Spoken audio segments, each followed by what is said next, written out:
Hi friends, welcome back to my channel. मेरे husband को बहुत बुरा लग रहा था क्योंकि मेरी मम्मा यहाँ थी, मैं यहाँ थी, मेरी बेटी यहाँ थी और मेरी बहन हर रोज फोन पर उनका हालचाल का पता ले रही थी क्योंकि वो जॉब नहीं छोड़ सकती थी। मेरे दोस्त यहाँ आकर बैठ गए थे। 20 दिन, 25 दिन, 1 महीना, 1.5 महीने के लिए वो लोग मेरे पास रहे थे। मेरे माली का बेटा आ गया था। मेरे हस्बैंड को इंतजार था अपने किसी एक भाई का, लेकिन वो शायद अपनी अपनी जिंदगी में इतना मसरूफ थे कि वो नहीं आ सके। धीरे धीरे मेरे हस्बैंड बहुत अच्छी रिकवरी कर रहे थे, बाहर जा रहे थे, चल फिर रहे थे। डॉक्टर ने उन्हें कहा था वो कभी नहीं बोलेंगे, लेकिन मेरे हस्बैंड गाने गा रहे थे। जब मैं करूं, मुझे है क्यों, तेरी मीठी नजर मुझे देखती है क्यों। हाँ, हम लोग कैरियोके नाइट्स करते थे। मैं, मेरी मम्मा और मेरे हस्बैंड जैसे ही मैं काम से वापस आती थी तो हम लोग खूब गाने वाने गाते थे। मैं बहुत गाती थी, वो एक आधा गाना गाते थे। बहुत अच्छा टाइम था, बहुत अच्छे से वो रिकवर कर रहे थे, एक्सरसाइज कर रहे थे, वो हर प्रिकॉशंस ले रहे थे जिससे वो जल्दी से जल्दी ठीक हो जाए। सबसे रिक्वेस्ट करूंगी कि आप एक बार जाकर उस जर्नी को कंप्लीट डिटेल में जरूर देखिएगा कि आप लोगों को पता चले कि कैसे उन्होंने कैंसर को फाइट किया था, क्या स्पिरिट थी उनकी, कैसा जज्बा था, क्या क्या प्रॉब्लम्स उन्होंने फेस की या हमने फेस की, कैसे हम एक दूसरे का साथ दे रहे थे। उनके जन्मदिन का दिन आ गया, 30 सितंबर, और उसी दिन डॉक्टर ने रिपोर्ट भी बताई कि अब वो कैंसर फ्री है। उनकी बॉडी में कोई भी कैंसर सेल नहीं है आज की डेट में। उन्हें हर कैंसर पेशेंट की तरह यही लग रहा था कि उन्हें सेकेंड चांस मिला है। तो इस सेकेंड चांस में उन्होंने सबसे पहले मुझसे यही कहा था कि मैं चंडीगढ़ जाना चाहता हूँ, अपने दोस्तों से मिलना चाहता हूँ, अपने भाइयों को देखना चाहता हूँ। मैं चाहता हूँ वो सब लोग मुझे देख लें कि मैंने कैसे फाइट किया है। बस यही धुन लेकर वो करवा चौथ से कुछ ही दिन पहले चंडीगढ़ चले गए। जब उन्होंने बताया कि मैंने टिकट बुक कर ली है तो मेरा उनसे झगड़ा हुआ कि अरे भाई, आप मुझे इस तरह छोड़कर कैसे जा सकते हो, अभी कुछ ही दिनों में तो करवा चौथ का व्रत है। तो मुझसे कहने लगे, तुम छुट्टी लो और तुम चंडीगढ़ आओ, तुमने मुझे बिल्कुल ठीक कर दिया है। तो भाई और मेरी भाभियां तुम्हें भी प्यार करना चाहेंगे क्योंकि तुमने इतनी बहादुरी के साथ मेरी इस बीमारी को फेस किया है और हम सब ने मिलकर इस लड़ाई को लड़ा है। अब तुम्हें आना होगा चंडीगढ़ और मेरे सभी दोस्त तुमसे मिलेंगे। मैं भी बहुत एक्साइटेड थी। कुछ ही दिनों बाद मेरा शो बंद हो गया तो मुझे ये आराम हो गया कि चलो अब तो छुट्टी लेनी नहीं है, मैं भी आराम से जाती हूँ और करवा चौथ का व्रत करके वापस आती हूँ। मैंने टिकट की और मैं चंडीगढ़ चली गई। मैं बता नहीं सकती कि मैं कितनी एक्साइटेड थी। मैं एक्साइटेड थी कि जब मैं चंडीगढ़ पहुंचूंगी तो मेरे इन-लॉज, मेरी फ्रेंड्स और मेरे हस्बैंड के दोस्त कैसे हम लोगों को मिलने के लिए आएंगे और कैसे वो लोग हमें शाबाशी देंगे, हमें प्यार करेंगे। कैसा लगता है ना जब आप कोई बहुत बड़ा काम कर लेते हो या आप बहुत बड़ी कोई चीज, कोई टारगेट अचीव कर लेते हो तो आप हमेशा अपनों के साथ उसे शेयर करना चाहते हो। तो वैसे ही मैं भी चंडीगढ़ जाकर अपने दोस्तों के साथ, अपनी सहेलियों के साथ, अपने इन-लॉज के साथ, अपने रिश्तेदारों के साथ, अपने नजदीकी लोगों के साथ, सबके साथ वो मोमेंट शेयर करना चाहती थी कि हाँ, प्रॉब्लम आई थी लेकिन देखो हमने इसे अच्छे से फेस किया है और आज वो फाइट करके घर वापस आ गए हैं। लेकिन जिंदगी है भाई साहब, सबकी अपनी अपनी प्रॉब्लम्स हैं और ज्यादा लोग तो नहीं आ सके लेकिन 1-2 दोस्त जरूर आए। जब मैं चंडीगढ़ पहुंची तो ये जानकर मैं बहुत हैरान थी कि मेरे हस्बैंड को देखने के लिए, उन्हें मिलने के लिए बहुत ज्यादा लोग नहीं आए थे।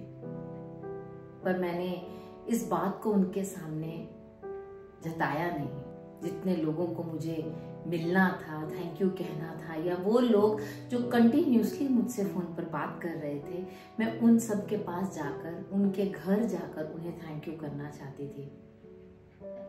मेरे हस्बैंड तो किसी के घर जाने के लिए तैयार नहीं थे, क्योंकि उन्हें लग रहा था उनके अंदर थोड़ी सी वीकनेस आ गई है। मेरे पास सिर्फ 5-6 दिन ही थे, तो मैंने कुछ नजदीकी लोगों की लिस्ट बनाई और मैं उनसे मिलने के लिए चली गई।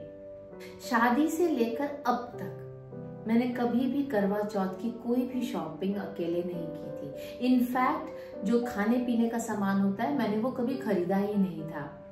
लेकिन वो बीमार थे, तो इस बार मैं और मेरी बेटी जा रहे थे। लेकिन हम बहुत खुश थे। मेरे हस्बैंड घर से कुछ देर बाद कोई ना कोई सामान या कोई ना कोई लिस्ट बनाकर भेज रहे थे, क्योंकि मैंने तो आज तक कभी शॉपिंग की ही नहीं थी करवा चौथ की। तो वो मुझे लिस्ट बना के भेज रहे थे कि ये ले आना, ये मत भूल जाना, ऐसे कर लेना। करवा चौथ का दिन आया। जब मैं सुबह उठी तो मैंने पाया कि मेरे हस्बैंड उठे नहीं है अभी तक। मैं बहुत हैरान हुई, क्योंकि शादी से लेकर अभी तक ऐसा कोई भी करवा चौथ का दिन नहीं था जब सुबह उठकर वो मेरे लिए सरगी ना बनाए और मेरे साथ बैठ के ना खाए। उन्होंने मुझसे आवाज लगाकर कहा, नूनू आज मैं नहीं उठ पाऊंगा, मेरी पीठ में बहुत दर्द है, आप प्लीज अपना काम कर लो। मैंने उनसे कहा, कोई बात नहीं जानू, आप आराम कर लीजिए, शाम को तो हम पूजा इकट्ठी ही करेंगे, अभी फिलहाल मैं आपके पास बैठ के सरगी खा लेती हूँ। बेटी उठ गई थी, मैंने और बेटी ने पूजा की, सरगी खाई। बेटी ने मेरी वीडियो बनाई कि पापा देखो मम्मा कैसे एंजॉय कर रही है।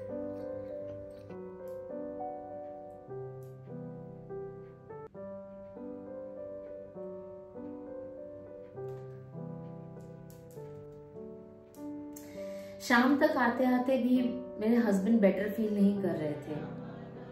मुझे मंदिर जाना था, कथा करनी थी, तब भी उन्होंने यही कहा कि आप बेटी के साथ चले जाओ, मेरी पीठ में बहुत दर्द है। मैं चली गई।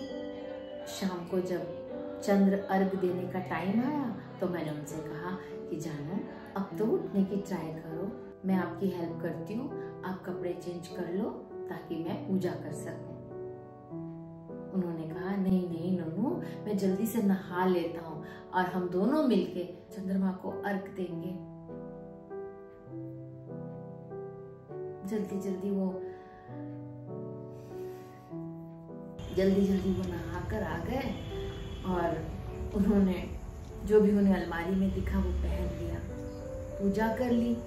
मेरी बेटी ने कहा कि पापा मम्मा को एक तो फोटो अच्छी लेनी है ना, तो आपने नए कपड़े क्यों नहीं पहने, चेंज क्यों नहीं किए आपने कपड़े।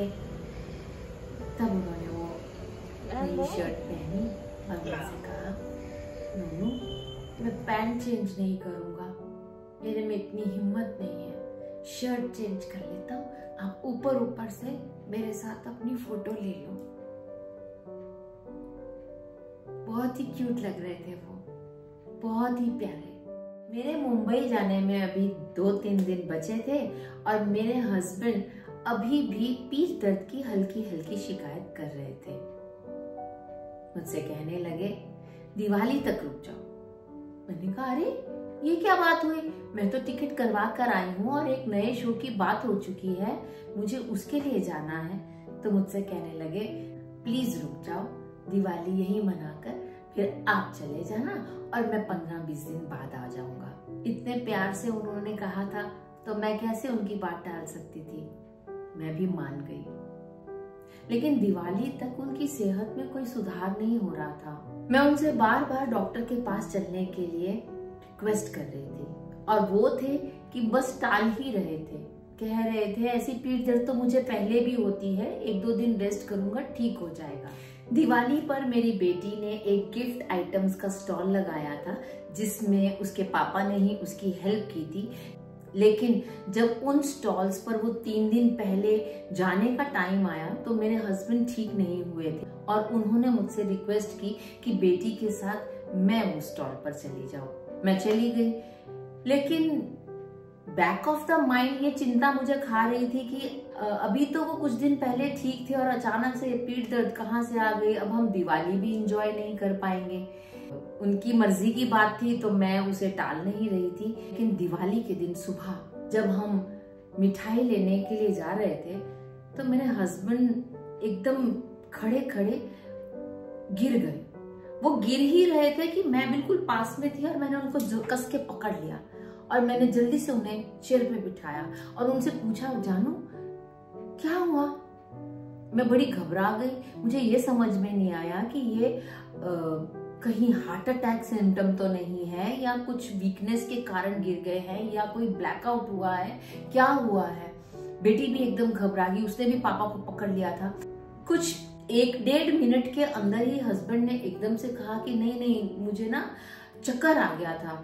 तो मैंने कहा ऐसे कैसे चक्कर आ गया, हम डॉक्टर के पास जाते हैं चलते हैं। कहते नहीं आज दिवाली है, आज नहीं, हम कल डॉक्टर के पास जाएंगे। मैंने कहा क्या कहती मैं उनसे, वो आपको तो मालूम है हस्बैंड्स कैसे होते हैं, जब एक बार ही कोई चीज वो डिसाइड कर लेते हैं तो वो आपकी बात तो सुनते ही नहीं है। दिवाली की शाम आ गई, हम मिठाई वगैरह लेकर जब घर आए तो मैंने उनसे पूछा, आप उठे नहीं, आप नहाने नहीं गए? कहते नूनू मेरी पीठ में तो दर्द थी, अब मेरी टांग में भी दर्द हो रही है। अब दिवाली की रात शाम 7 बजे, आप जानते हैं ये हिंदुस्तान है, हर घर में पूजा हो रही है। ऐसे में जो 1-2 डॉक्टर्स को मैंने फोन किया लेकिन किसी ने फोन नहीं उठाया। आगे की जर्नी मैं नेक्स्ट वीडियो में सुनाऊंगी क्योंकि ये वीडियो फिर बहुत लंबी हो जाएगी। लेकिन आप लोगों को जाने से पहले एक बात याद दिला दूं कि जिन्होंने अभी तक उनकी फर्स्ट कैंसर जर्नी नहीं देखी है वो प्लीज नीचे डिस्क्रिप्शन में दिए हुए लिंक्स को क्लिक करके वो सभी वीडियोस देख सकते हैं। तो मेरी जिंदगी के हर किस्से, हर कहानी को जानने के लिए देखते रहिए लाइफ ऑफ कंचन गुप्ता।